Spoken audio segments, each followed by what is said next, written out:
Con Domex recibes tus paquetes en la puerta de tu casa totalmente gratis. En Domex corremos por ti. En este espacio hablamos de ideas, de experiencias, del día a día laboral que tú y yo enfrentamos. Hablamos de esas cosas que se esperan que sepas, pero nunca te enseñaron. Esto es Laboralmente Podcast. Bienvenidos a un nuevo episodio de Laboralmente Podcast. Feliz de una vez tener conversaciones que nos nutren, que nos enseñan y que nos muestran una vista de ese mundo laboral al que todo el mundo pertenece de alguna forma y que de alguna forma nos afecta. En esta ocasión me siento honrada, la verdad, de poder sostener una conversación con Jaime Senior. Bienvenido. ¿Cómo estás? Muy bien, gracias, Lorraine. Realmente un placer estar aquí. Como te comentaba, para mí es un muy grato honor estar aquí en Laboralmente Podcast, porque es un podcast que me interesa mucho y que me ha gustado mucho y que yo escucho precisamente porque no es solo de temas de derecho laboral y no es para tirarle a mis colegas laboralistas, porque el derecho laboral también es muy interesante y se aborda en este podcast, pero que abordamos en este podcast el tema más importante de la economía, que es la relación entre el empleador y el empleado desde tantas ópticas distintas, que lo vemos como algo que es transversal en la economía y que realmente sirve para poder definir lo que es el futuro de nuestro país. 100%. Y la verdad es que escuchándote diciendo, lo primero, gracias. Gracias porque la verdad es que es una honra que una persona como tú, con el recorrido que vamos a escuchar un poquito sobre eso y las posiciones que tú has ocupado, que has tenido la oportunidad de escuchar cientos de cosas, que tú digas que esto es un espacio que hablamos desde diferentes ópticas y abordamos toda la parte laboral que nos afecta a todos, como decíamos ahorita. La verdad que, y lo repito, es una honra. Y mucho de lo que me gusta. Y debo decir, y muy interesante tus episodios sobre el trabajo doméstico también. Es verdad. Que tienen también. O sea, que no solo de la economía, digamos, formal, de la economía de grandes empresas, sino que también el trabajo doméstico. Así que muy bien, sigue haciendo ese buen trabajo. Qué bueno que tú lo dices, porque es un episodio, y me voy a poner aquí toda honesta. Bueno, siempre lo he sido, pero un poquito más de la cuenta. Lo pensé mucho. Es que no es fácil eso. Porque es un tema como área gris que la gente no le gusta tocar, que vemos como el lado de los dos lados. Es un poquito complejo, pero la verdad es que he recibido mucho feedback positivo. O sea, que qué bueno que se logró el cometido, porque pudo haber quedado muy bien y pudo haber quedado muy mal también. Definitivamente. Te agradezco.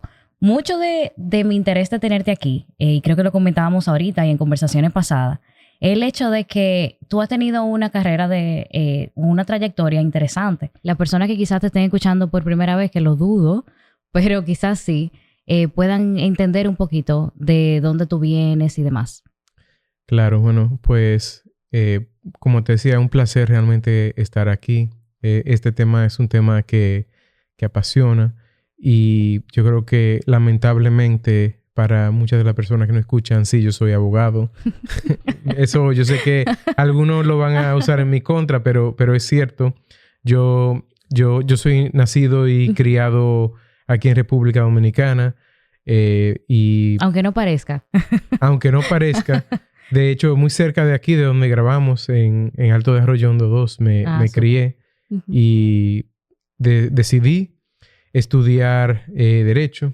Para la sorpresa de mis padres, que juraban que yo iba a estudiar informática, porque eso era lo que me gustaba cuando estaba en bachillerato, que computadoras y demás. Pero yo siempre encontré que el pensamiento y la forma de pensar, la lógica de programar una computadora y de utilizar un idioma de programación, de hecho, es muy parecido al derecho. Porque el derecho también es una carrera muy lógica, donde estamos tomando información y estamos aplicándola. A más B es igual a C. Muy parecido a la informática. Y a la verdad que me gustaban mucho las letras. Y matriculé en UNIBE, donde estudié Derecho durante 3 años y medio de mis 4 años de carrera. También trabajé en la firma en que hoy soy socio. Se llama Hedrick, Rizik, Álvarez y Fernández, donde fui lo que en ese entonces, y se llama todavía hoy, paralegal, que es una especie de mensajero un poco más bonito, pero donde cual uno realmente aprende lo que es el día a día de la práctica dominicana. Y muchas veces que me tocó ir a tribunales laborales, tanto en el Distrito Nacional como también en el interior del país en ese momento. Luego de haber concluido mis estudios aquí en República Dominicana, o mejor dicho, antes de concluir los estudios, el fundador de la firma, el señor William Hedrick, quien todavía vive y es un abogado estadounidense que posteriormente estudió Derecho en México y luego se radicó aquí en la República Dominicana y ejercía como un consultor legal porque no era un abogado que estaba admitido a la práctica del derecho dominicano. Me dice, mira Jaime, yo me voy a retirar muy pronto porque gringo al fin, muy cuadrado, o sea, a los 65 años me voy a retirar. Un concepto de derecho laboral también ese en Estados Unidos. Y yo me voy a retirar y en República Dominicana no hay abogados que también tengan la licenciatura o doctorado de derecho en Estados Unidos. Y eso pudiera ayudar a clientes que vienen de fuera para sentirse cómodos, para tú poder brindarle el servicio como abogado. Porque en Estados Unidos la carrera de derecho no se estudia como una licenciatura, como lo hacemos en República Dominicana, sino que es una escuela profesional. Se hacen los 4 años de undergrad, que es lo que equivale a nuestra licenciatura, y luego se hace una carrera de 3 años para ser abogado. Como una especialidad se haría la semejanza. Le denominan una escuela profesional, que laboralmente es muy interesante porque es un esquema muy diferente porque en Estados Unidos uno estudia la licenciatura y puede ser la licenciatura en muchos temas. Puede ser licenciatura en literatura, en historia, en biología, química, toda una serie de diferentes aspectos. Y luego uno estudia, si desea, porque muchos estudian, por ejemplo, pueden estudiar finanzas como licenciatura y sencillamente continúan su carrera con esa licenciatura. Pero en Estados Unidos se tienen entonces las escuelas profesionales que pueden ir de 1, 2, 3 o hasta 4 años para acreditar a profesionales especializados en un área en particular. Y en el caso de derecho son 3 años. Es decir, para ser un abogado en Estados Unidos hay que estudiar 7 años, a diferencia de en República Dominicana, donde estudiamos 4. Pero en fin, yo dije, bueno, eso me parece como una idea interesante. Digo, yo soy joven, déjame yo invertir mis 3 años en esa carrera. Y así lo hice, apliqué. Me aceptaron en Cornell University, en Nueva York, en el programa de Juris Doctor, doctor en Derecho allá. Y estudié mis 3 años allá en Cornell para cuando culminé ser un doctor en Derecho estadounidense. Es una excelente oportunidad también. Primero que nada me encantó la comparación entre la lógica de la informática con la lógica del abogado, porque la verdad que nunca lo había pensado, ni se me iba a ocurrir tampoco, por lo menos ahora así de la nada. Y mientras tú lo decías, me quedaba pensando, wow, sí, es así cierto. El fundamento o la base del abogado se basa en la simpleza, en hacer sentido de la simpleza, y es exactamente lo que sucede con la informática. Hay una lógica. Me da mucha risa que las personas que tienen ese conocimiento, tienen como ese don o talento en la informática, son personas que necesitan entender cada variable de cada cosa.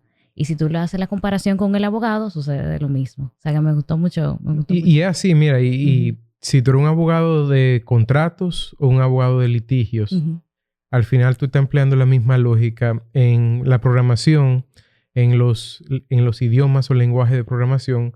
El fundamento básico es lo que se llama el if, then, else. Si ocurre tal cosa, entonces ocurre esto. Si no, ocurre lo contrario. Miren, un contrato que yo redacto es lo mismo. Dice, si las partes desean hacer tal cosa, entonces esto es lo que ocurre. Y si no, ocurre lo otro. un litigante cuando está pensando y diseñando su estrategia de litigio dice, mira, si a mí me demandan o yo demando y la respuesta es esta, entonces lo que yo voy a hacer es esta doctrina, yo voy a utilizar esta respuesta, esta excepción de incompetencia, toda esta herramienta que yo tengo. Entonces, hay una lógica muy parecida en esos dos elementos. Claro, en el derecho nosotros utilizamos un poco más las palabras, mientras que en la informática el argot técnico es un poco más pronunciado.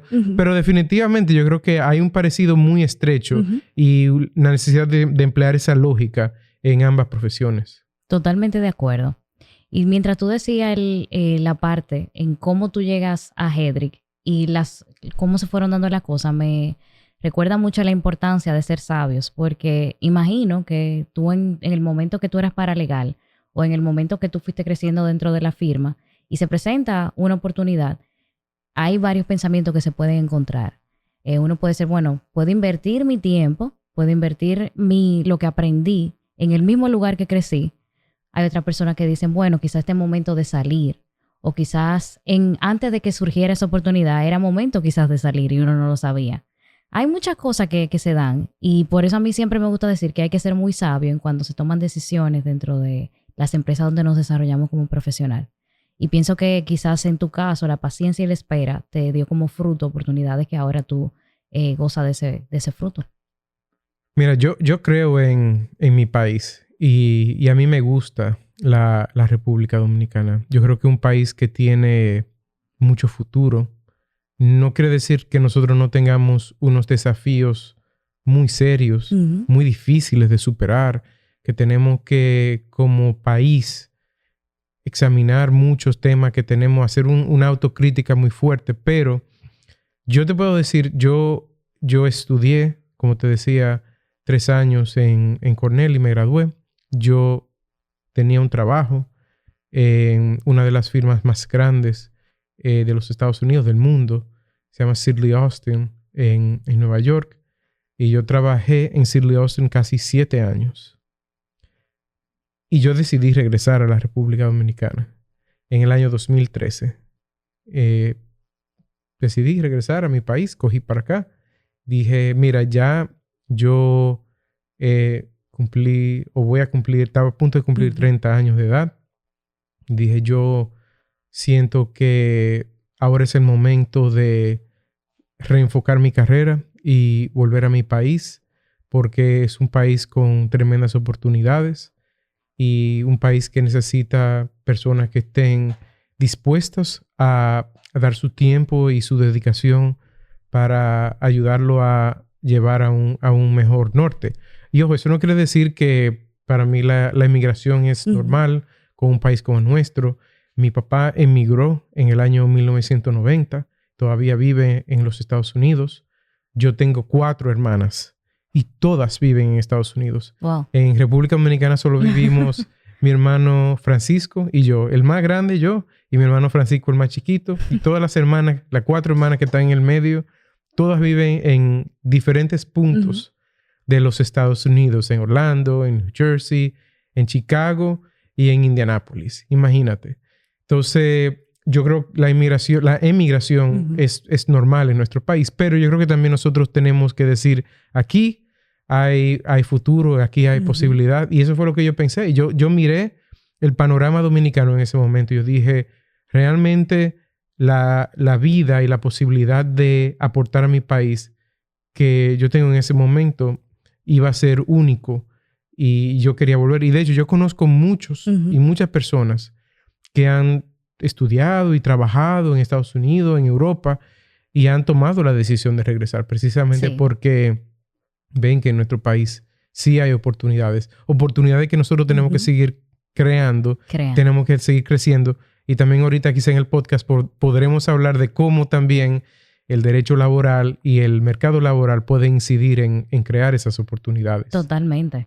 Yo me reía porque cuando tú decías y decidí volver, yo me imaginé la gente escuchando esto de que ¿por qué? Porque eso pasa. No, me decían, tú estás loco. Exacto. Y yo creo que eso es una decisión en la que no todos, porque no todos tienen la oportunidad quizás de vivir la experiencia de estudiar fuera o de trabajar fuera, tienen, pero sí cosas que las personas han pensado. Por lo regular, y eso era lo que yo hablaba hoy con alguien, las personas tenemos una concepción, y en eso me incluyo, una concepción de cómo funciona el mundo laboral cuando uno no ha ingresado a él todavía.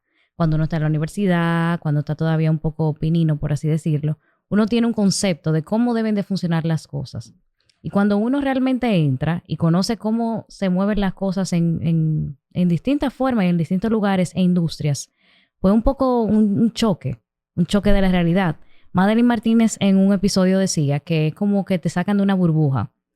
Y suena como cuando tú eres niño y después eres adulto te sacan de la burbuja, pero en el mundo laboral pasa igual. Te sacan de una burbuja de una creencia que tú tenías. Entonces te choca con la realidad, los temas culturales, los temas sociales, las bases que nosotros tenemos que están basadas en políticas públicas que queramos o no queramos, nos afectan. Entonces ahí entra la desilusión, por ponerle un nombre, en muchos de los casos. Y esa desilusión hace que la gente diga, bueno, pero fuera. Y empezamos con esa comparación que nos encanta hacer, que tú lo mencionabas ahorita en el episodio con el señor César Dargamo, hablábamos, si me voy diciéndole señor,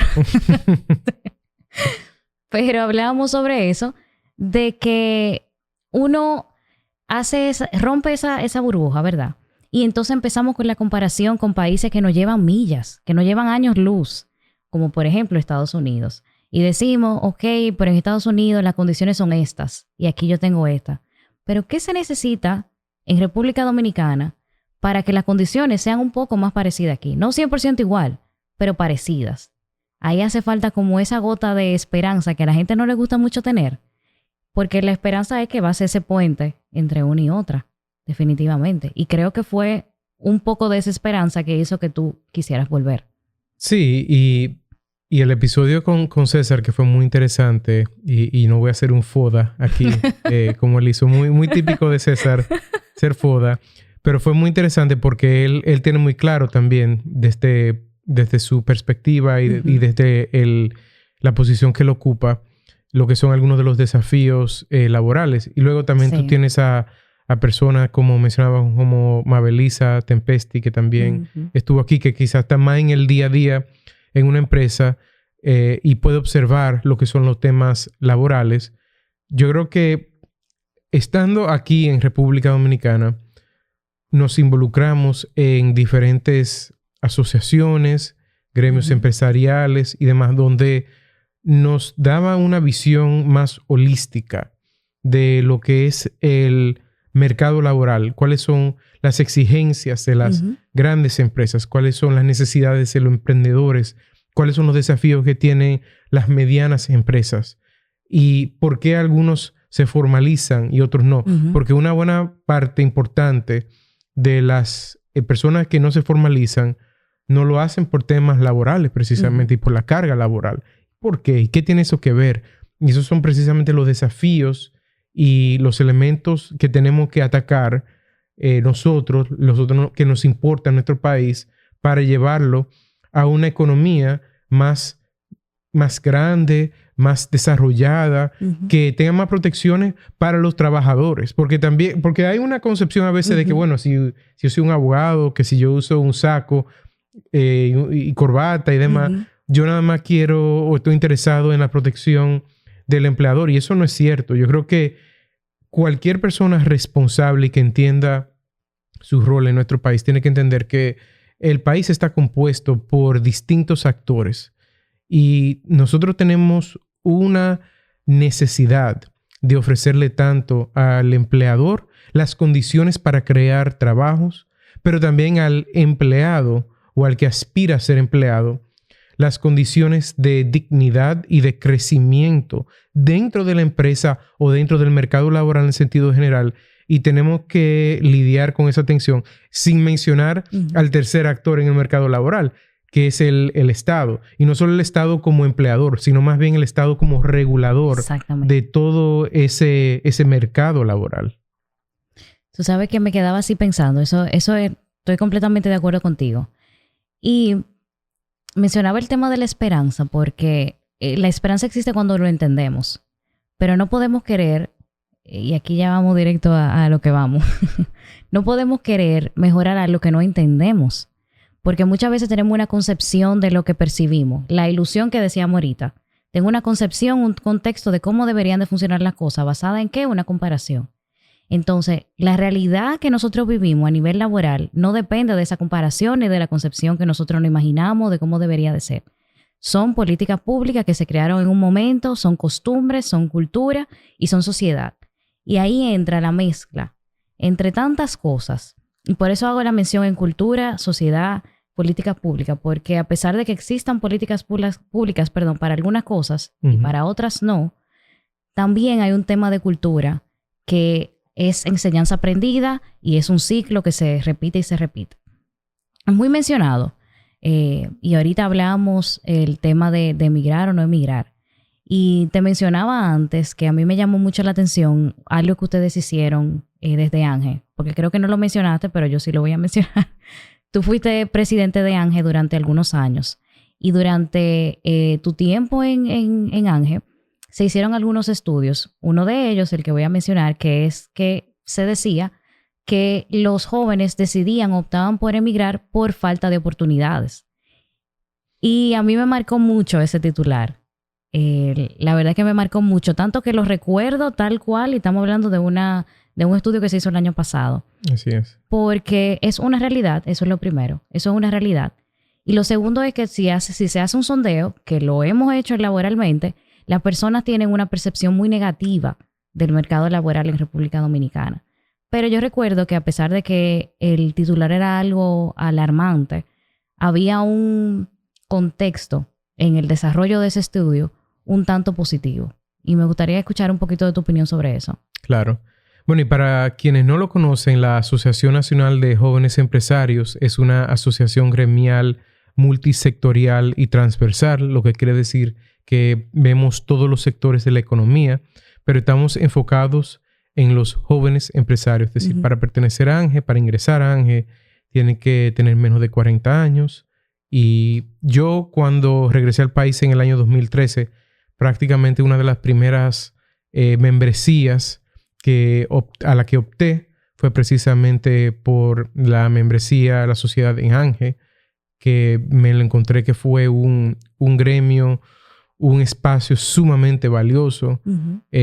Para mí fue de mucho valor poder aportar a través de ese gremio. Yo nunca esperaba, no estaba ni en mis planes, yo no me lo visualizaba nunca de pertenecer a la junta directiva, ni mucho menos ser presidente del ANGE. Yo aportaba mucho en la Comisión de Justicia y de hecho fui reconocido 2 años consecutivos como socio destacado en la comisión. Excelente. Y me invitaron a formar parte de la junta directiva.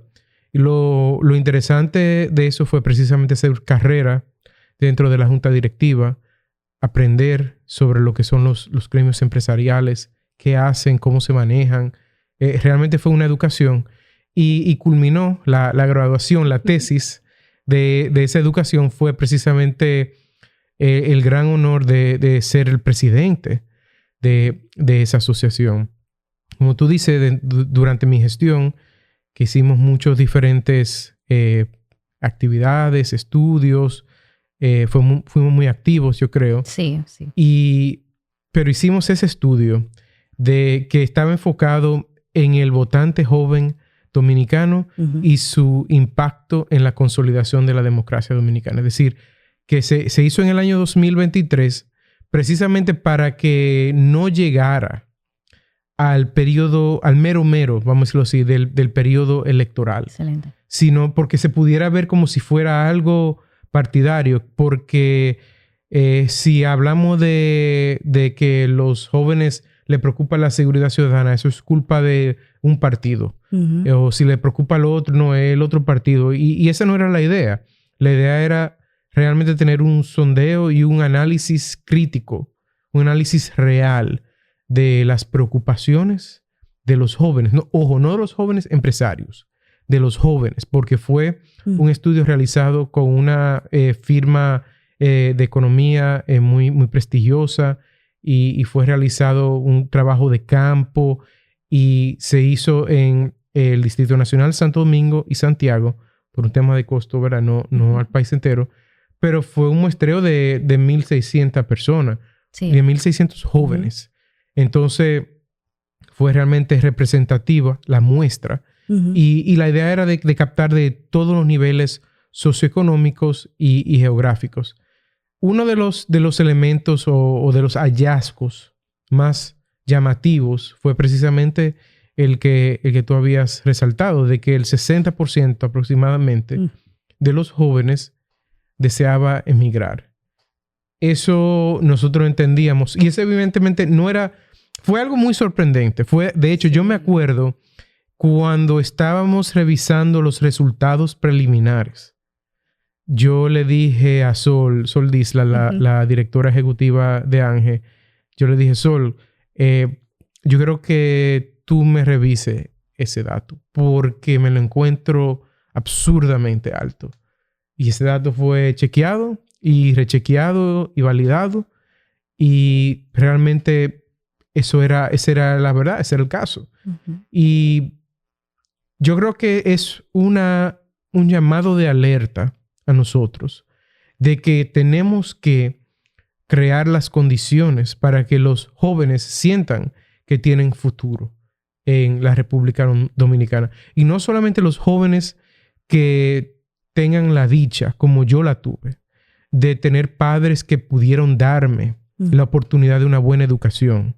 Porque mis padres se fajaron para poder darme una buena educación primaria, una educación universitaria, abrirme las puertas a una universidad en Estados Unidos, porque si bien eso pudo haber sido mi esfuerzo para lograr entrar, la verdad es que económicamente eso es si uno tiene la posibilidad de hacerlo.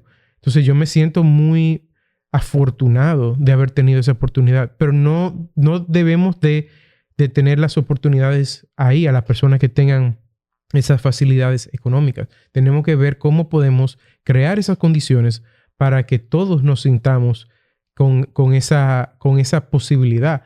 Y yo sé que nosotros siempre vamos a tener Estados Unidos para nosotros es como un imán que nos ala en República Dominicana. Nosotros tenemos unos vínculos económicos, sociales, culturales muy fuertes con los Estados Unidos, y especialmente con la costa este de los Estados Unidos. Y eso siempre va a ser así. Pero nosotros tenemos que trabajar para que a largo plazo se vaya reduciendo la cantidad de personas que estudian o que desean emigrar. Y el estudio de ANGE precisamente era un llamado de alerta de cara precisamente al proceso electoral ahora del año 2024 y las propuestas que se van a hacer, de que identifiquemos formas de mejorar esas condiciones para que las personas se quieran, y los jóvenes en particular, se quieran quedar. Que es el futuro del país. Claro. Eso suena hermoso cuando uno lo escucha. El futuro del país está en manos de los jóvenes. Eso se oye precioso. Pero lo que conlleva que el futuro del país sea de los jóvenes y que sea bien llevado es un trabajo muy arduo. Y para que ese trabajo arduo funcione, pues tienen que estar. Es así. Por eso es que es tan alarmante para mí. Y a mí me alarma mucho en varias ocasiones.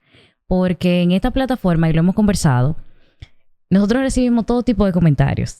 A mí me gusta eso, ese sabor agridulce me gusta, porque así uno tiene como un poquito de conocimiento de qué es lo que pasa por la mente de la gente, qué es lo que la gente piensa, con qué la gente está de acuerdo y con qué cosas no. Y eso es un beneficio que nos da esta plataforma. Siendo siempre, desde el inicio de todo esto, una forma de aligerar o de hacer más sencillo el mundo laboral para las personas que nos están escuchando, principalmente personas jóvenes que, como decíamos ahorita, tienen una idea, una concepción, y cuando se topan con la realidad, pues entonces, ¿cómo es el asunto? Esta es básicamente la idea.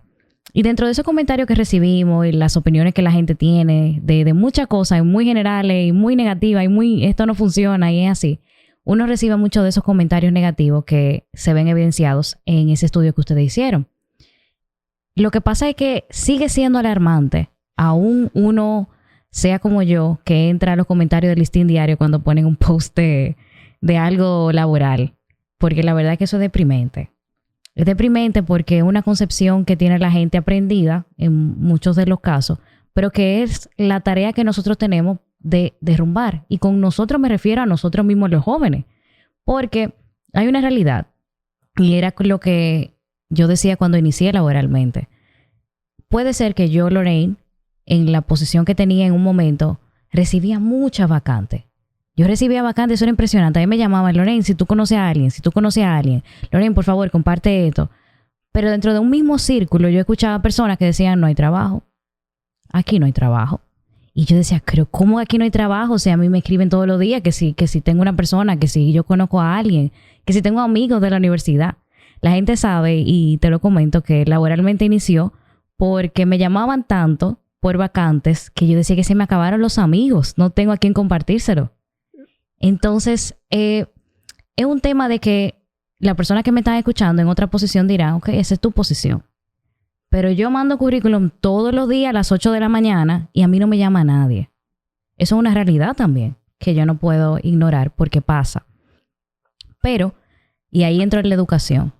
Qué bueno. Hay un tema de educación y de formación que lamentablemente tengo que decir que falta, porque hay una educación laboral de cómo se hacen las cosas que no nos están enseñando a tiempo. Y uso la palabra tiempo porque quizás si no la enseñan después. Pero en el momento en el que yo estoy saliendo del colegio, en el que yo estoy saliendo de la universidad, no tengo el conocimiento de qué tengo que hacer para insertarme en el mundo laboral. Hay muchas iniciativas que se han hecho y eso es bueno reconocerlo. Las universidades hacen ferias de trabajo, las universidades, la misma feria de trabajo hacen charlas, hacen talleres. Nosotros mismos hemos participado en algunas. Y eso es un trabajo excelente que se está haciendo. Cuando yo me gradué, habían ferias de trabajo, pero no había tanto empuje como para que la gente realmente entendiera cómo funcionan las cosas. Y creo que eso es algo que hemos mejorado. Y creo que eso es lo que debemos de apuntar a seguir mejorando para que si la gente entiende cómo funcionan las cosas, mejorarla está un poquito más cerca de lo que pensamos. Mira, y no es para hablar solamente de ANGE, pero interesantemente, el estudio que publicó ANGE previo al estudio de El Voto Joven, que conversábamos hace unos minutos, fue precisamente un estudio de las carreras técnico-profesionales y su demanda en el mercado laboral en la República Dominicana. Y para darle la conclusión, básicamente, y ojo, todos esos estudios están disponibles gratuitamente en la página web de ANGE, ange.org, pero nosotros producimos muchos profesionales de las carreras tradicionales, como la mía, abogado, pero también de otras carreras de odontología y otras que se citan en el estudio, mientras que la demanda del mercado laboral en República Dominicana es otra. Por ejemplo, ciencias, tecnología, ingeniería, matemáticas, STEM. Aquí hay una demanda que no se puede satisfacer con el mercado local, punto. 100%. Idiomas. El que habla inglés en República Dominicana no gana menos de 50,000 pesos. Eso es correcto. No lo gana. Nosotros lo hemos comprobado. Y cuando tú ves que eso es más del doble del salario mínimo, y eso es para empezar. Dice, bueno, ahí hay una oportunidad, pero ¿por qué no se hace un énfasis en ese tema? Y han sido temas que lo hemos, de hecho, tratado directamente hasta con el presidente de la República. Que ha hecho un énfasis también en el tema de la educación.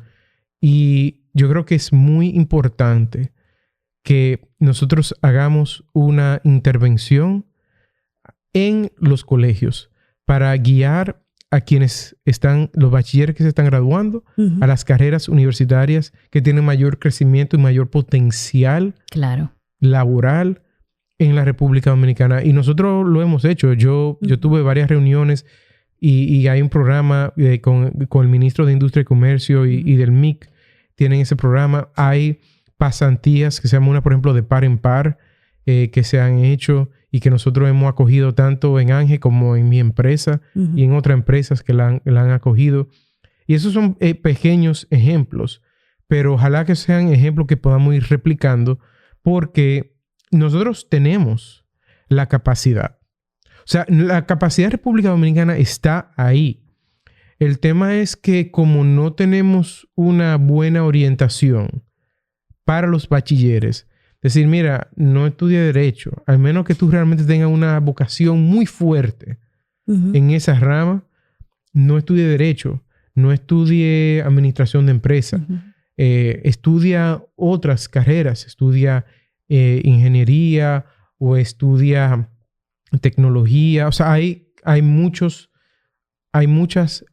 demanda actualmente que se puede ser cubierta, puede ser satisfecha y que le va a dar a esa persona una buena carrera y muy bien paga a largo plazo. Entonces, eso es lo que nosotros tenemos que tratar de incentivar.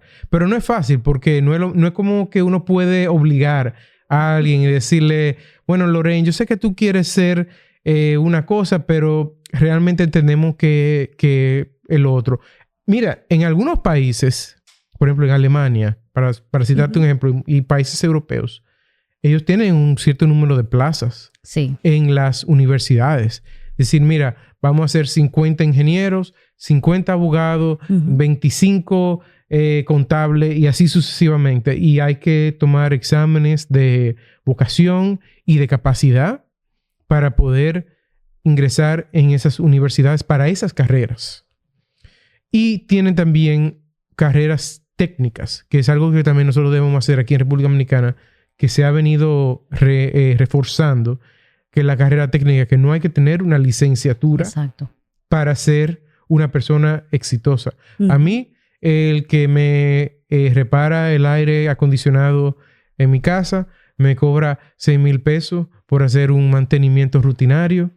Y bueno, y uno se queda y se queda así haciendo matemáticas y lo multiplica y dice, wow, si él está haciendo eso y uno dice, y el que me arregló la lavadora el otro día. Dice, mira, esas profesiones están muy bien remuneradas y requieren un conocimiento técnico del cual y tú me puedes decir, bueno, que Jaime, que tú tienes un doctorado y muy lindo y demás. Yo no sé absolutamente nada de eso. Entonces, son personas que tienen capacidades intelectuales muy altas en esas áreas y que tienen una salida y unas posibilidades económicas también muy altas. Entonces, nosotros tenemos que crear las condiciones en nuestro país para que esas personas puedan prosperar. Ese es el asunto. Tú dijiste la palabra condiciones.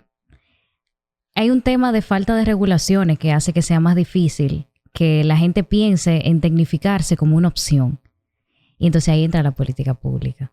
Porque entonces una persona que está saliendo del colegio, está saliendo de la escuela, dice, pero yo no voy a ser plomero porque es que los plomeros andan por ahí. Los plomeros le van muy bien. No, muy eso es lo que la gente no lo sabe porque a mí me arreglaron. A mí me destaparon donde se friega, Dios mío, se me fue el nombre. El fregadero. El fregadero y me cobraron un dinero que yo hasta me confundí de cero. Yo dije, pero se le fue un cero. Es así, ¿no? Pero es bien fuerte, es bien remunerado. Que es lo mismo que pasa con las mujeres del servicio o el personal doméstico. Hay un concepto que uno tiene de las cosas porque a uno le han mostrado el mundo corporativo como lo mejor que hay. Que no estoy en contra de él para nada, trabajo en él. Claro. Pero hay más cosas. No es la única opción. Exactamente, hay más cosas. Y ahí entra la parte cultural también. Vemos cómo todo se relaciona. Lamentablemente tenemos una educación que se nos pasa y en la casa escuchamos todo el tiempo, no, pero que tú vas a estudiar ingeniería espacial, por ejemplo. ¿Qué? Ingeniería espacial. Pero te va a morir de hambre. ¿Con qué se come? Exactamente. Los mismos padres son los que le dicen a los hijos, no puedes estudiar eso porque te va a morir de hambre. Te tienes que ir para Alemania. Te dicen así mismo, te tienes que ir para Alemania para que tú puedas hacer algo. O te tienes que ir para otro país. Entonces estamos alimentando. Muchacho, pero tú crees que tú vives en Suiza. Así mismo es. Es así mismo. Es un tema de que alimentamos eso con el mismo aprendizaje y lamentablemente, porque eso es lamentable, no es que es una maldad, no es que los padres dicen, claro vamos a cortarle la sal a los hijos, no es eso, porque ahí se van a levantar todos los psicólogos, pero eso no va así por tal cosa. Hay una experiencia que ellos vivieron.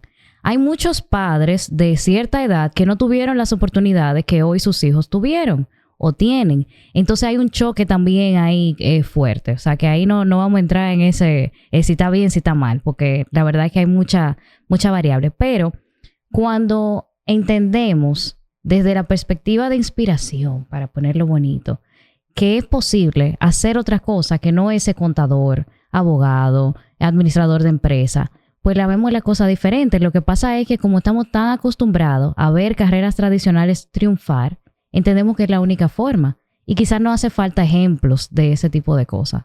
sea que ahí hay un reto fuerte. Yo te voy a dar un ejemplo. Mira, mi hermano estudió Derecho, quizá por inercia, y luego se arrepintió y dijo, a mí no me interesa ser abogado. Y hizo un MBA en el Instituto Empresa en España, y hoy es un vicepresidente de banca corporativa en un banco aquí en República Dominicana. Entonces, uno a veces tiene que entender que quizás la primera carrera que uno piensa que puedes llamarle la atención no es necesariamente su vocación real en el mundo. Y nosotros tenemos que crear condiciones en nuestro país para abrir la puerta para que las personas puedan explorar esas diferentes vocaciones, para que puedan tener oportunidades y para entender también que las carreras técnicas, que las profesiones como la mencionamos, plomería, electricista y demás, tienen una tremenda demanda en nuestro país. Sí. Están muy bien remuneradas y si se organizasen mejor en algunos casos, pueden ir creando micro y mediana empresas para crear otros empleos y crear valor, porque de eso se trata. Pero nosotros tenemos que crear conciencia para explicarle que, mira, quizás te conviene constituir una empresa, formalizarte. ¿Por qué tú no te formalizas? No, la carga es muy difícil, tener esa carga laboral, tener que los impuestos. A pesar de que ya nosotros en materia impositiva tenemos regímenes como el régimen simplificado de tributación, el RCT y demás, precisamente para aligerar la carga fiscal, pero es complicado porque requiere una intervención social completa para incentivar y motivar a llevar a eso. ¿Y qué más tú crees que es lo que hace que un personal tecnificado sienta miedo en formalizarse? Porque la verdad es que yo tengo toda mi vida adulta escuchando cómo se han alcanzado personas que están que no están formalizadas y que se formalizan. Pero es una tarea continua, siempre, todos los años. Por más educación que se comparta, por más cosas que se pongan, la gente se resiste mucho a ese tema. Así es. La falta de formalización es probablemente el núcleo de la mayoría de los problemas que tenemos de desarrollo en la República Dominicana. ¿A qué me refiero? Mira, lo que se llama la tributación como porcentaje del Producto Interno Bruto aquí ronda quizás un 16%, cuando debería de rondar un 20, 22%. Deberíamos estar pagando más impuestos. Sí y no. Lo que pasa es que las empresas formales, las empresas grandes, ya pagan un impuesto sobre la renta que es relativamente alto, que es un 27%, que en el mundo se sitúa ya hacia el rango alto. No es el más alto, pero ya más alto de ahí estamos entrando en países que tienen un desarrollo socioeconómico muy alto, porque yo pagaría un 50% si me dan los servicios que me dan en Dinamarca o en Suecia o en Alemania. Como persona física pagamos un 25%. El ITEVIS como impuesto al consumo es muy alto, en 18%. Entonces, el problema aquí no son las tasas de los intereses, es que hay demasiada evasión. Hay demasiadas personas que no cumplen, que sencillamente no están en el sistema y por ende no tributan. Entonces, es una falta de, ¿cómo se dice?, de ampliar la base en vez de aumentar las tasas. Pero ¿por qué la gente no se formaliza? Y ahí comentábamos un tema. Tú no es quizá un podcast fiscal. Yo no soy Magín. No soy un especialista en impuestos, pero hablábamos del tema de impuestos. Pero el otro tema es precisamente el laboral. Hay cargas laborales que son transparentes. Es decir, que yo la veo. Yo decir, bueno, yo cuando contrato a una persona, yo tengo que tributar a la TCS, si le tengo que dar un seguro básico, tengo que las retribuciones complementarias y demás. Tengo una infraestructura que crear de cumplimiento fiscal Porque no solo que el DGT3, o sea, la planilla de personal fijo, que la tengo que hacer. No, sino que también yo tengo que retenerle los impuestos. Yo era agente de retención y lo tengo que liquidar, tributar todos los meses. Entonces yo también tengo y yo soy solidariamente responsable por esos impuestos. Entonces me crea a mí esa carga. Pero mira, en sentido general, yo veo eso y digo, mira, todo eso está bien. Porque eso es parte de lo que es ser empleador. Donde uno quizás a veces puede diferir del sistema, donde uno dice, mira, el sistema aquí crea unos incentivos perversos que previenen la formalización. Es precisamente, por ejemplo, el tema que nadie le gusta hablar, que es el tema de la cesantía. Como si fuera una bomba o dinamita, que si se toca va a explotar. En el 1992, que casualmente se aprobaron en ese año tanto el Código Tributario como el Código Laboral. Es decir, fue un año de gran productividad legislativa. Y nosotros ya aquí hoy, con esa perspectiva de 30 y tantos años después, podemos decir, esos fueron dos grandes avances.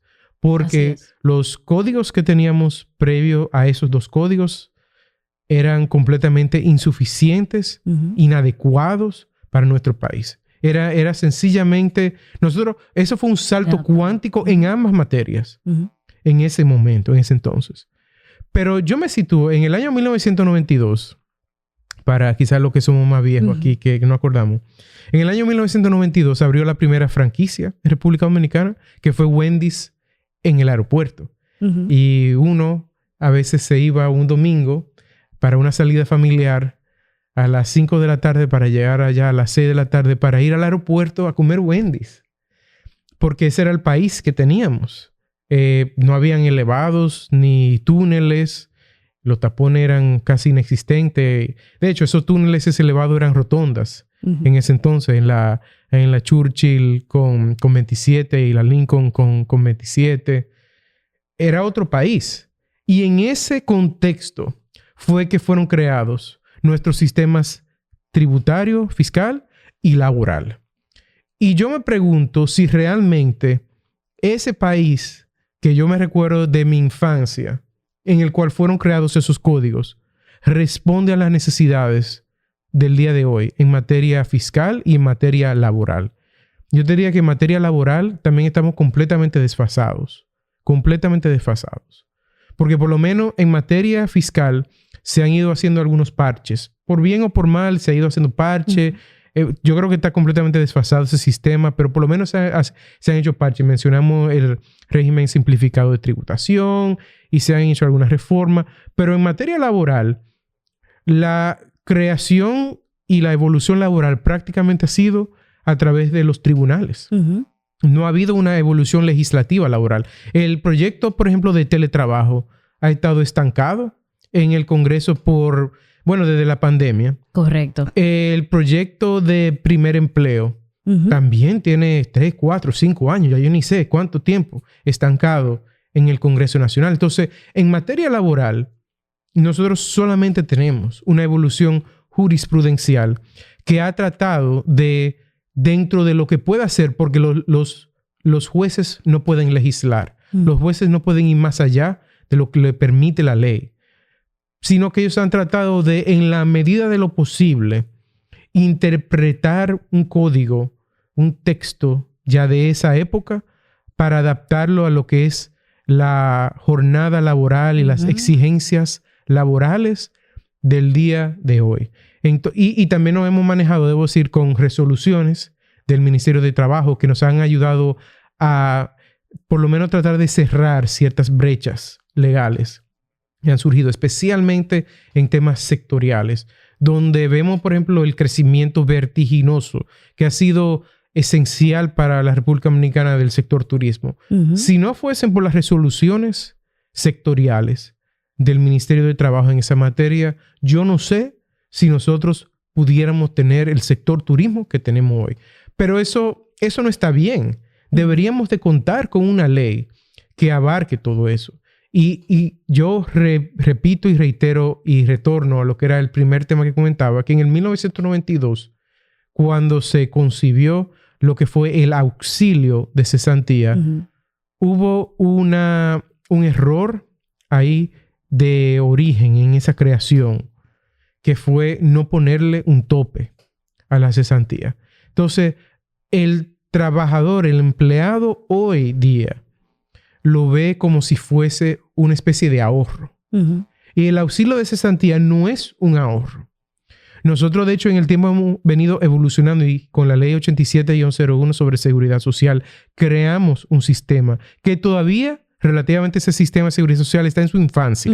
Ahora, 20 años después, es que está entrando ya en una época de adolescencia, quizás, pero que le falta un tiempo por recorrer y que va a ser realmente cuando ya entre en una madurez, va a ser un tremendo aporte para nuestro país. Pero como no tiene un tope, el auxilio de cesantía se ve o se interpreta erróneamente como una especie de cuenta de ahorro para el empleado.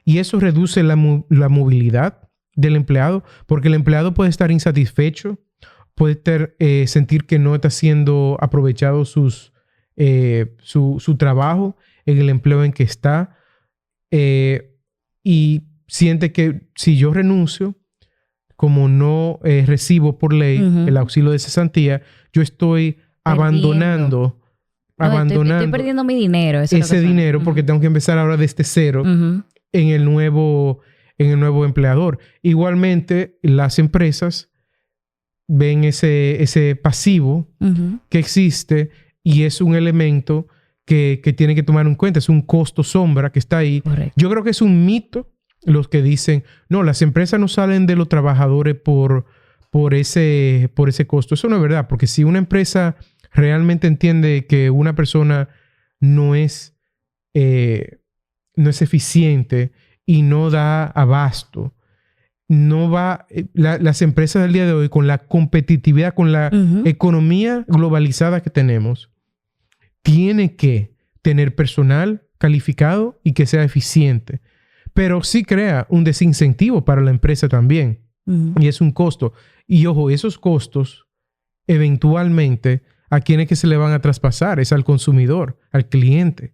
Tarde o temprano, eso termina también en un mayor costo del producto o servicio que se está ofreciendo. Entonces, yo creo que hay que tener una sincerización laboral. Se ha hablado mucho de que hay una reforma laboral que está en proceso, que está en camino. No está 100% claro cuáles han sido los temas que han sido tratados. No tenemos toda esa información. Y tiene que ser una reforma que en el fondo lo que tiene que procurar es crear las condiciones para que en la República Dominicana podamos crear más y mejores empleos. Porque en la medida en que estemos creando empleos, estemos creando oportunidades, va a haber mayor demanda en el mercado laboral. ¿Y qué ocurre cuando hay mayor demanda en el mercado laboral? ¿Suben los sueldos? Eso es algo que es natural, porque siempre dicen, ¿y por qué entonces? ¿Y por qué no pagan más? ¿Por qué no pagan más? Bueno, tenemos que crear las condiciones precisamente porque ese fenómeno no lo puede hacer un regulador. Es decir, el Estado no puede sencillamente decir, yo voy a subir los sueldos mucho, de una forma desproporcionada.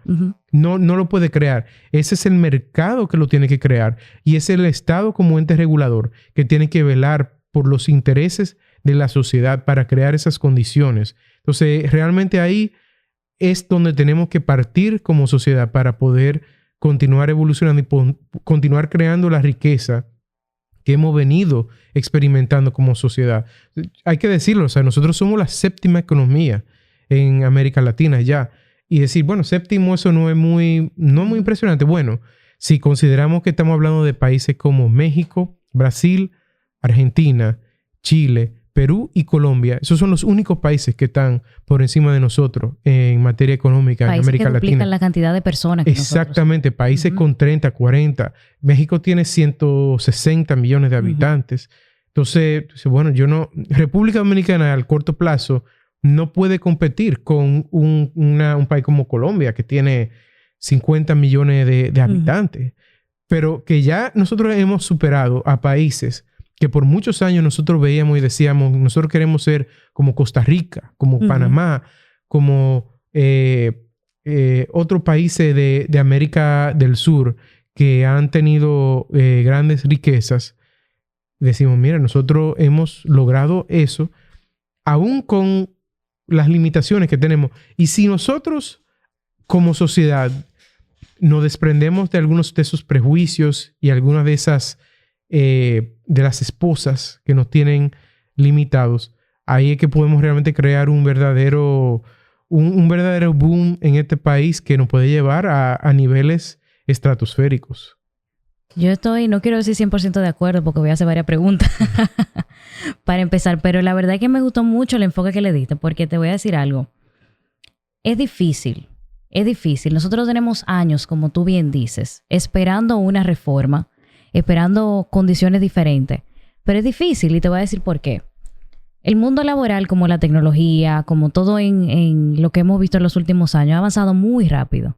Y eso ha hecho que cosas como el código laboral quede desfasado aún más rápido todavía. Y el tema de cómo yo llego hacia donde debo estar es como una carrera sin fin. Porque lo que yo voy avanzando, el cambio va avanzando también. Entonces ahí hay un corre-corre, ¿verdad? En buen dominicano que se va dando. Pero hay que ser ciertos o a sincerarnos con algo.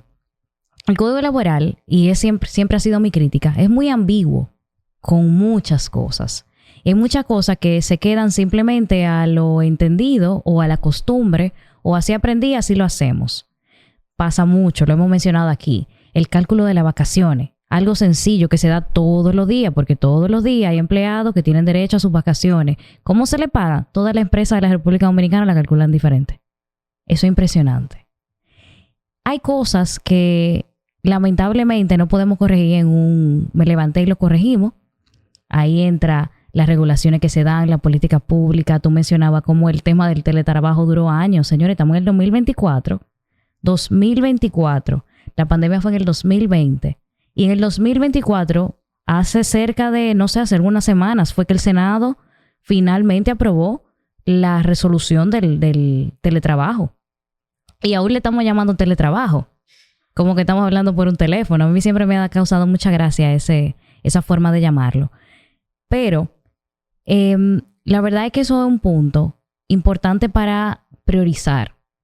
Porque así como tú decías que el Ministerio de Trabajo se encargó de hacer condiciones especiales para sectores que han hecho que se impulsen algunos. Tú mencionaste turismo, yo pensaba que te iba a mencionar Zona Franca, no sé por qué. Zona Franca, pero Zona Franca es un ejemplo turismo, excelente. Todos son ejemplos muy buenos. Excelente, son casos excelentes porque han sido específicos para ellos las resoluciones que necesitan. Pero entonces, ¿qué pasa con el grosso, con la mayoría de los trabajos que vemos a nivel corporativo? Le hablo del nivel corporativo porque es lo que yo vivo día a día y es lo que puedo ver. Hay un tema de que la prioridad tiene que verse como tú lo planteabas, desde atrás para adelante. Se tiene que formar condiciones para que entonces nosotros podamos demandarlas. A mí me encanta siempre poner el ejemplo, siempre que tengo la oportunidad lo digo, de los ingenieros en sistemas. Esa persona, todo el que estudió ingeniería en sistemas, sabe que al principio las cosas no eran como son ahora. Las condiciones que ellos tienen ahora para ser contratados son personas que a mí me gusta decirle divas. Ellos llegan y le dicen al reclutador, yo me empleo por esto, por esto, por esto y por esto. ¿Por qué? Porque te necesitan. ¿Pero por qué se dieron las condiciones? Porque casi no habían. Y las personas que decidieron dar el paso de formarse tienen la posibilidad de exigir. Y eso ha hecho que los salarios de las personas que tienen la destreza de programación y de desarrollo puedan pedir por su boca lo que quieran. Claro, dentro del marco de la realidad, ¿verdad? Y de los presupuestos que se manejan dentro de las empresas. Pero esas son las cosas que tenemos que ver, como decía, de atrás para adelante. ¿Y cómo empezamos ahorita? ¿Qué le estamos enseñando a las personas en los colegios? ¿Cuáles son las decisiones que estamos impulsando o enseñando para formar un después? Porque yo te voy a decir algo, lamentablemente, hay cosas que no se corrigen en el ahora. Hay cosas que se pueden empezar a sembrar ahora y que lo va a disfrutar otra generación. Eso es así. Y hay que hacer la paz con eso también.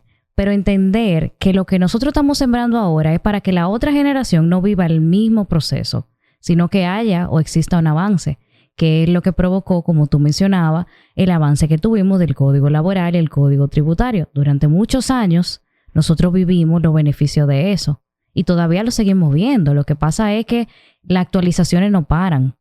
Las cosas cambian todos los días, como la entendíamos. Hoy tú sabes cómo hacer un currículum para emplearte y mañana no es ese que están buscando las empresas. Hoy tú aprendiste un programa y mañana es otro. Entonces, el mundo laboral a nivel país funciona igual que un profesional como persona, si nos ponemos así a hacer esa semejanza.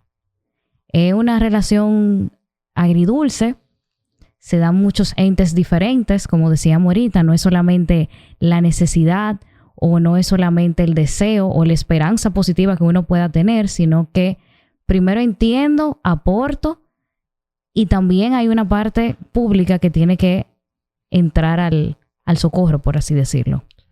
Bueno, como abogado, me siento identificado con tu comentario sobre el tema del marco legal, de la ambigüedad y de la necesidad de reglas claras.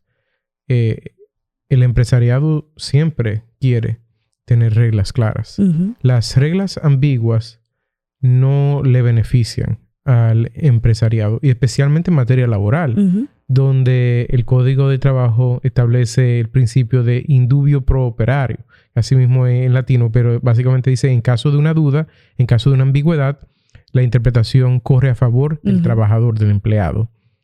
¿Qué pasa? Que el Código de Trabajo del 1992, que nuevamente reitero que fue un cambio importantísimo y muy bien recibido y ha sido necesario, igual que el Código Tributario, pero en el tiempo tiene que evolucionar. Uh-huh. A partir del año 2000, de hecho, nuestra forma de legislar cambió y ha ido evolucionando, porque antes nosotros creamos leyes muy largas, enormes, con muchas reglas muy explícitas. Y a partir del año 2000 empezamos a crear lo que se llamaban leyes marcos, que eran básicamente leyes que establecen principios rectores y reglas generales. Entonces decía, bueno, tú, el Ministerio de Trabajo, Ministerio de Industria y Comercio o la Dirección General de Impuestos Internos, quien fuere, uh-huh, tú establecerás reglas de aplicación particular sobre estos temas. Eso, de hecho, ha sido muy, muy positivo. Una ley, por ejemplo, una ley marco, la Ley Monetaria y Financiera, la 183-02. La Junta Monetaria vive promulgando resoluciones y cambiando manuales y demás. ¿Pero por qué? Porque la banca de hoy, uh-huh, no es la misma banca que en el año 2002. Uh-huh. En el año 2002, ninguno de nosotros tenía un teléfono inteligente. Uh-huh. Ninguno de nosotros tenía un app donde, uh-huh, hacíamos pagos o consultábamos balances o hacíamos todo tipo de operaciones bancarias. De hecho, ¿cuándo fue la última vez que tú fuiste a una sucursal bancaria en persona? La verdad. Y mientras que en el 2002 la gran innovación eran los cajeros automáticos. Imagínate. Entonces, pero ese es un ejemplo de un éxito, de un marco normativo que, como es flexible en el tiempo, ha podido evolucionar. Y quizás nosotros debemos aspirar a lo mismo en el mercado o en el marco jurídico de lo laboral, de tener un código más sencillo que establezca una serie de principios rectores y que permita que el Ministerio de Trabajo norme a través de resoluciones, normas generales, uh-huh, como se le quiera denominar, esos aspectos particulares, porque eso permite que en el tiempo se pueda evolucionar sin tener que tratar de, en buen dominicano, vamos a buscarle la vuelta a eso a través de una resolución. Entonces la resolución, y uno como abogado dice, bueno, esa resolución más o menos, esa norma no, que te responde a una necesidad del momento. Responde a una necesidad del momento, uh-huh, responde a una necesidad real.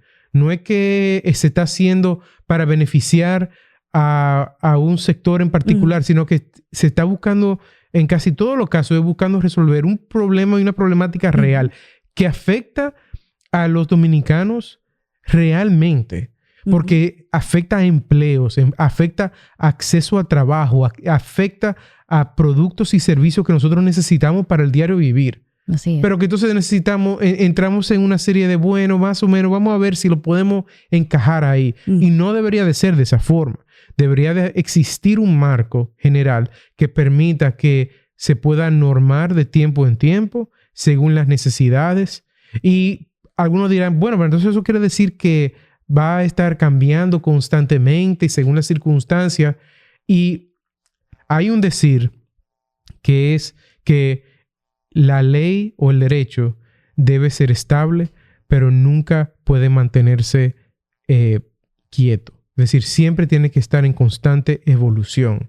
Y eso es algo importante. Yo creo que el derecho laboral, que es un derecho tan vivo y es tan cercano a la gente. De hecho, yo creo que no hay ninguna materia de derecho que toque a la persona de manera tan directa a diario que no sea el derecho laboral.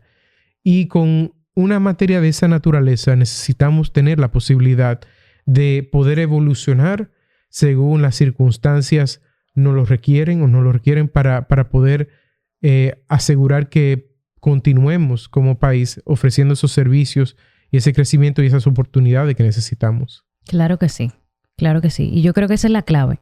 Tú decías que tiene que ser algo que sirva y que responda a las necesidades de ahora, pero que se adapte. Claro. Eso suena como difícil, porque yo lo oigo y digo, wow, ¿cómo yo voy a escribir algo o a redactar algo que responda a las necesidades que yo todavía no conozco?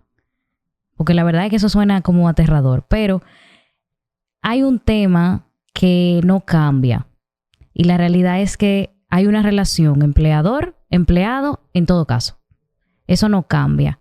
Entonces, en base a esa relación que ya existe y se va a seguir dando, es que se tienen que dar esas regulaciones para el bienestar de las personas que están trabajando, pero también para el que está ofreciendo el trabajo. Y yo creo que eso es parte de lo que se pierde en la conversación, porque mucha gente entiende, y en esto me refiero a empresarios jóvenes o personas que tienen pequeñas empresas y medianas empresas, que es el comentario que yo siempre he escuchado. Sí, el Ministerio de Trabajo siempre se inclina por el trabajador. Ok. El ente que realmente tiene que velar por el cumplimiento de las cosas y por lo regular puede ser que sí se incline más por el empleado. Pero ¿qué sucede? También como empleado hay que entender cómo funciona de parte del empleador para que realmente exista un equilibrio ganar-ganar, como se supone que es la relación empleador-empleado. Y ese tema que tú mencionabas de la cesantía, yo creo que por mucho tiempo se ha visto como una carga. Y tú lo mencionabas ahorita como un costo sombra. Una conversación que yo tuve hace algunos meses, yo reflexionaba así como de esas cosas que te llegan de la nada. Yo decía, ok, pero al momento de tú contratar a una persona, tú sabes que en algún momento tú tienes la posibilidad 50-50 de que lo tengas que desahuciar o despedir. Y eso implica un costo. Entonces, mi empleado que estoy contratando no simplemente me cuesta lo que le estoy pagando. Hay gastos, como decía ahorita, que son, como hablamos ahorita, que retengo para pagar la DGI. Hay gastos que retengo para pagar a la TCS. Hay gastos que retengo para pagar a la ARS. Infotep, gracias. Impuestos sobre la renta. Eso es la DGI todavía, pero bueno, para volverlo a mencionar, lo retengo. No es mío, soy agente. Pero ese es un costo que tengo sobre ese empleado. Pero también existe esa posibilidad que muchas veces ignoramos. Yo hacía la conexión porque en esos días estábamos grabando el episodio de los empleados domésticos y ahí mucha gente decía que no se puede cargar a la familia con las mismas condiciones que se cargan a los empleados en una empresa y eso es muy real. Con eso yo estoy de acuerdo. A lo que voy o la conexión que hacía era que al momento de tú contratar un personal doméstico, tú estás consciente de las condiciones que tú tienes que darle. Es decir, que no es una sorpresa cuando esa persona se va, tú la sacas o esa persona renuncia, que tú tienes que sacar un dinero adicional. Lo que pasa es que a uno le duele en el momento. Pero al momento de tú contratarlo, eso es un gasto que tú tienes ahí previsto, planificado y presupuestado. Entonces yo pienso que muchas veces no quisiera usar la palabra queja, pero ahora mismo no pienso en otra. Quizá como la parte negativa que la gente ve de la cesantía a nivel del empleador es el hecho de que quizás quizás me voy a atrever a decirlo, no estamos contemplando ese costo o ese gasto como algo que nosotros asumimos al momento de contratar a esa persona. Sí, porque es difícil, yo creo que desde un punto de vista empresarial, planificar de cuándo uno ya va a prescindir del servicio de esa persona, porque puede ser 6 meses, por no decir 3 meses, porque si fueran 3 meses, ¿verdad? No hay, pero por decir, puede ser 6 meses, puede ser 50 años. Y es difícil entonces poder prever ese pasivo. Y de hecho, y eso es algo que he conversado mucho en mi día a día de abogado, transacciones de compra y venta de empresas y demás, donde las normas contables, las normas NIF, no prevén el pasivo laboral como un pasivo contingente que tiene que figurar en los estados financieros. Ok, ahora los que no somos abogados queremos entender. Básicamente cuando se prepara un estado financiero donde se establece la condición financiera de una empresa, las reglas actuales no requieren que yo contabilice, que yo transparente, que yo diga, mira, mi pasivo laboral de estos 20 empleados son 5 millones de pesos. Si yo lo liquidara todo al día de hoy, todos, de manera simultánea, al día de hoy, el total pasivo que yo tendría sería de 5 millones. Eso no se requiere transparentar. Entonces, realmente es un costo sombra, es un gasto que existe, es un pasivo que es real, porque es un pasivo que está establecido por ley, y es un pasivo que en muchos casos en algún día se va a materializar, porque de alguna forma u otra se pone término a un contrato de trabajo. Y eso es algo que tenemos que tratar de sincerizar.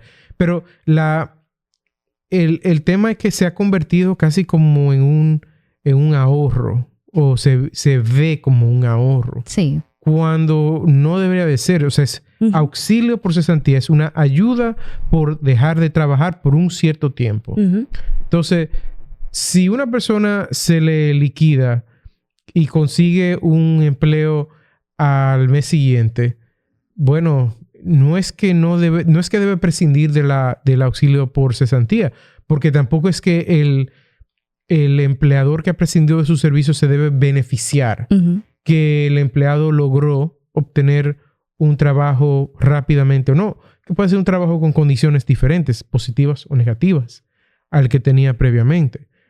Pero es más racional que exista un tope a eso, porque no debe ser algo que continúa en el tiempo.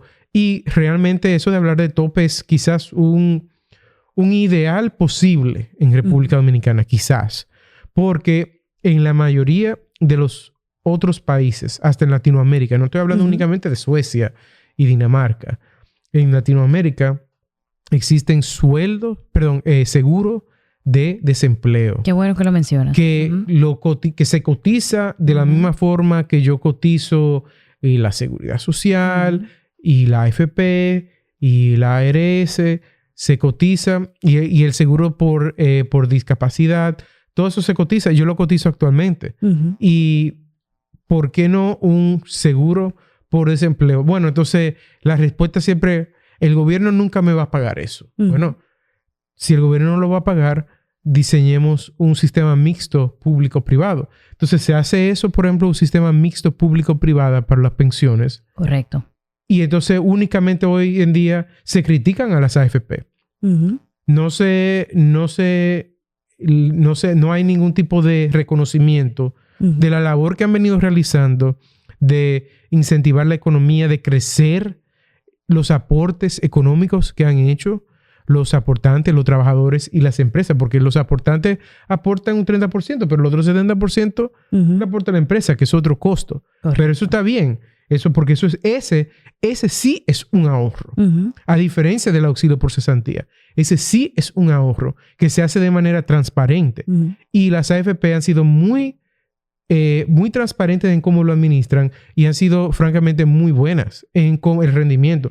Yo no tengo rendimiento en mi portafolio personal de lo que tienen las AFP, de un 11%. Eso es un rendimiento muy bueno. Ellos lo han estado administrando muy bien. Pero entonces, ¿es malo si es un sistema del gobierno porque no van a pagar? ¿Es malo si es un sistema privado? Porque entonces el sector privado se va a llevar toda la ganancia. Entonces, ¿qué vamos a hacer? No puede ser que todas las soluciones sean malas. Tenemos que pensar y adoptar un sistema que nos permita racionalizar ese gasto y permitir, más flexibilidad laboral, más creación de empleos y tener un futuro aquí en nuestro país. Yo creo que el tema con la AFP es como falta de entendimiento, más que nada. La gente le teme a lo que no conoce. Y a pesar de que yo, y tú también lo expresaste, sabemos que la AFP ha hecho un buen trabajo y que es una revolución para lo que el trabajador ha hecho durante muchos años. Eso es un antes y después, totalmente. Cuando la gente desconoce qué está pasando con su dinero, no porque la AFP no sea clara, porque en mi caso, yo tengo una AFP que no voy a decir el nombre, pero yo la puedo ver todos los días. Yo puedo ver el rendimiento, yo puedo ver los aportes, yo puedo ver su actualización. Es claro y es transparente. No, a mí me llega mensaje de texto, sí, 100%. Email, mensual, todos los meses. Y pudiera entrar en cualquier momento a verlo. Es completamente una transparencia transparente. Total. Hasta demasiado transparente. Sí. Es increíble. Y te detallan el rendimiento y las inversiones. Todo. Entonces, ahí no es una caja negra donde yo no estoy viendo qué está ocurriendo. Donde se está depositando ¿Dónde está mi dinero? Ahí está. Y es fácilmente asequible. Yo creo que se trata de eso, de que la gente entienda qué es lo que sucede con ese dinero que se está aportando. Porque la gente escucha y suena bonito, ok, hay un rendimiento. Ellos están recopilando este dinero para que en un futuro yo pueda tener una pensión. Como tú mencionabas, eso sí es un ahorro a base del trabajo que yo estoy realizando en el día de hoy. Pero si nos vamos a lo llano, quizás la gente no tiene el conocimiento real. Y como decía ahorita, la gente a lo que no conoce le teme. No voy a decir que no se ha hecho el trabajo, se ha hecho bastante, pero la verdad es que se necesita aún más. Y con el tema de la cesantía, me alegra mucho que tú mencionaras el tema del seguro laboral, de desempleo, porque eso es algo que me gusta siempre comentar. En esos comentarios del listín diario, del diario libre, donde vamos ahí todos a quejarnos y a decir cómo la cosa está mala, a mí me gusta dejar esa pregunta siempre, porque tenemos que tener una cosa o la otra. No es que la gente se alarma desde que escucha la palabra cesantía en boca de un empresario. Eso es alarmante para ellos. Ok, entonces ahora nos quieren quitar porque entendemos que eso es algo mío. Y me gustó mucho que tú traigas esa perspectiva, que es la perspectiva real. Eso es un apoyo para que cuando tú salgas de ese empleo, tú puedas buscar otro empleo sin quedarte sin nada. Es eso. Y el nombre mismo lo dice. Lo que pasa es que, como tú dices, lo vemos desde otro ángulo. Lo vemos como un ahorro, como algo que tengo y que voy a perder.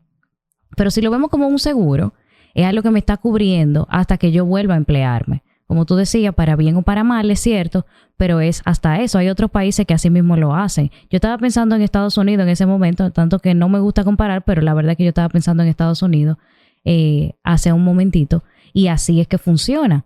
Y es un método que funciona.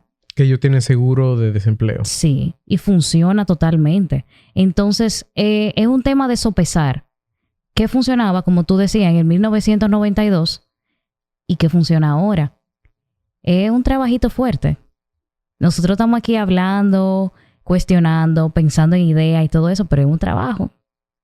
Es un trabajo, definitivamente. Es muy difícil y las soluciones no son sencillas.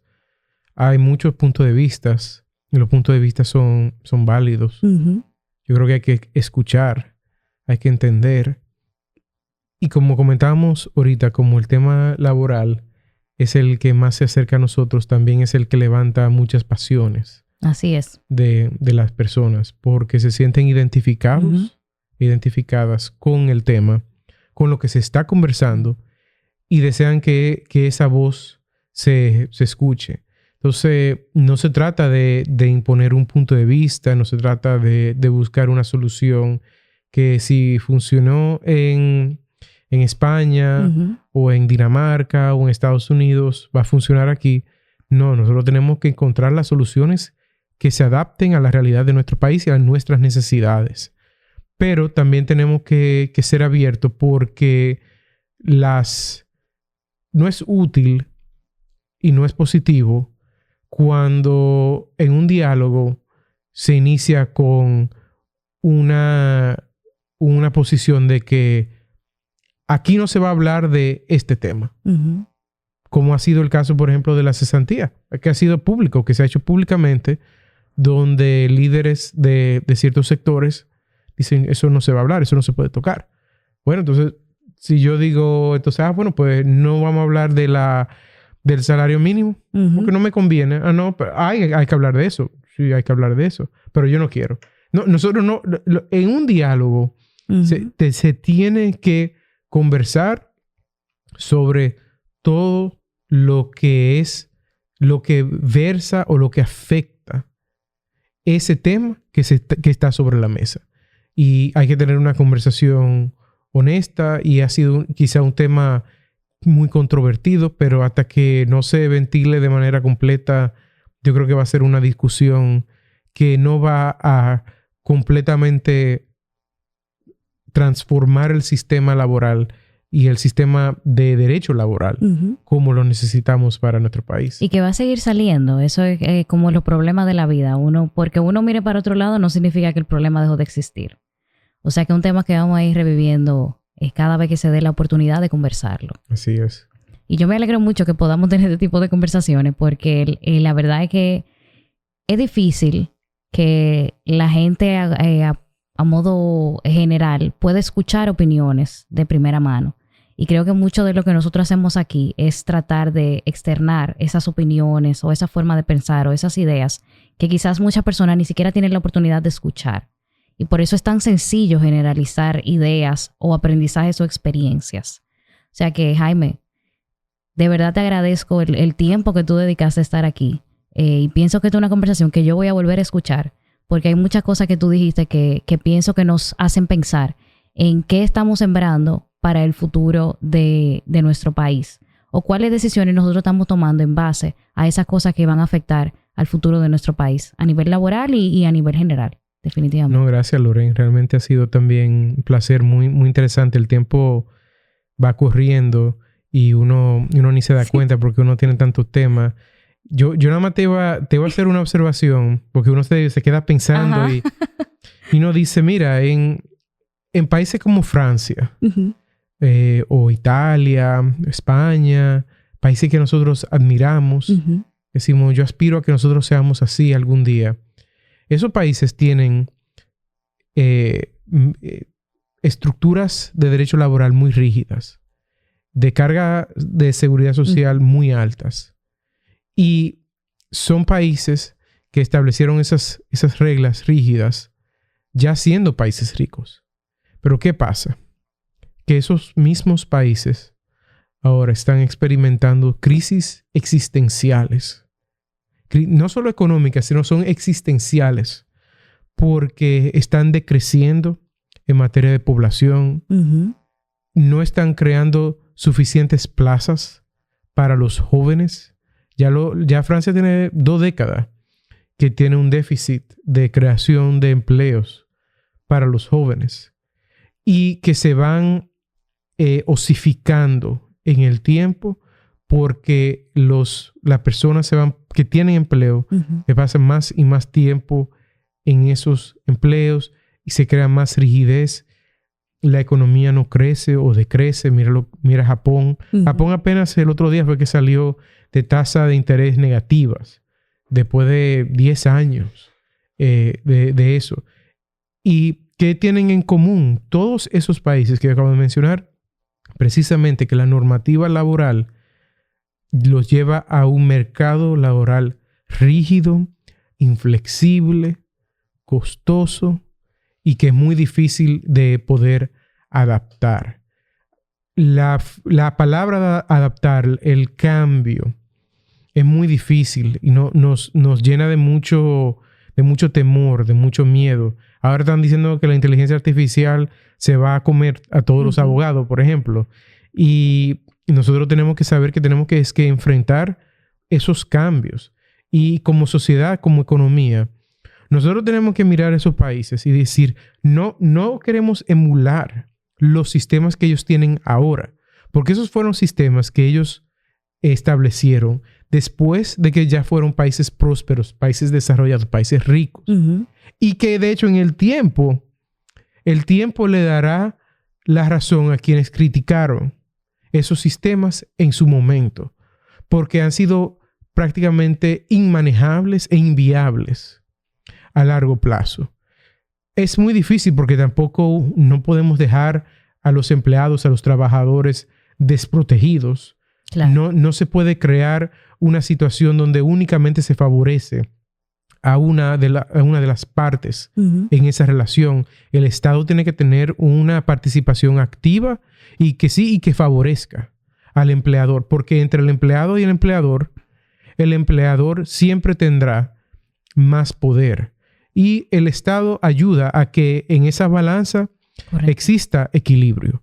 Pero lo que tenemos que tratar del mensaje que yo quisiera dejar y llevar es que no se trata de alguna forma de crear una condición menos favorable para el trabajador, sino que es crear las condiciones a nivel de la economía entera, a nivel de nuestro sistema legal, para que continuemos creciendo, continuemos creando empleos. Y en la medida en que así continuemos creciendo, continuemos creando empleo, se van a ir aumentando los sueldos, uh-huh. los salarios, va a ir creciendo la economía y vamos a ir llegando a lo que nosotros aspiramos como país. Entonces nosotros tenemos que hacer ese análisis crítico, ese análisis real y ese análisis honesto para que podamos crear ese sistema que nosotros anhelamos y nosotros necesitamos como país. Totalmente. Yo no voy a agregar nada ahí para no dañarlo, porque Gracias. La verdad es que es muy cierto. Yo estoy completamente de acuerdo con eso que tú dices. Yo creo que lo veo y creo que es el punto de vista que tú quieres dejar como algo positivo de que nos toque a nosotros crecer con el país, los códigos y las regulaciones que estamos haciendo, porque así como vamos creciendo como país, pues entonces vamos formando y poniendo en fila las cosas como deben de ser, en base a ese crecimiento que nosotros tanto esperamos del país en el que vivimos.